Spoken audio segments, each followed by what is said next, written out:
কবিতার নাম বড় হওয়া। ছোটবেলায় ভাবতাম কবে বড় হব। এখন আমি বড় হয়ে গেছি। তবে মনে হয় ছোটবেলাটাই বোধহয় ভালো ছিল। আমার বড় হওয়াটা কোনো বিচ্ছিন্ন ঘটনা নয়। এই জৈবিক বাস্তবতা অস্বীকার করার কোনো কারণ আমি খুঁজে পাইনি।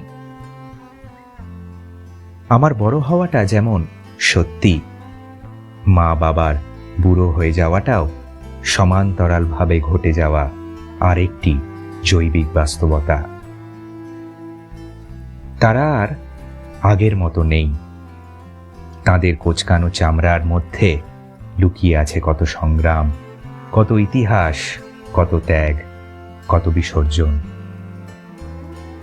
তারা আর আগের মতো নেই। তারা ক্লান্ত।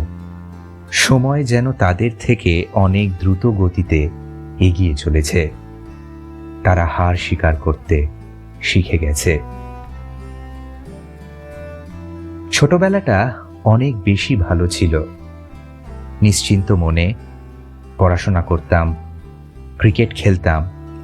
সবকিছু না চাইতেও হয়ে যেত। সেই দিন আর নেই, কারণ আমি বড় হয়ে গেছি। আমাদের ছেলেমেয়েরা এখন নিশ্চিন্ত। ওরা তো এখনো বড় হয়নি, তবে ওরাও হয়তো ভাবে কবে বড় হব। ওরা বড় হয়ে এই বাস্তবতার পুনরাবৃত্তি চোখের সামনে দেখবে। সেই মা বাবার কোঁচকানো চামড়া, শীর্ণ চেহারা, সময়ের কাছে পরাজিত হওয়া দুটো মানুষকে। তারাও কি তখন লিখবে আমাদের কথা? অপেক্ষায় থাকলাম।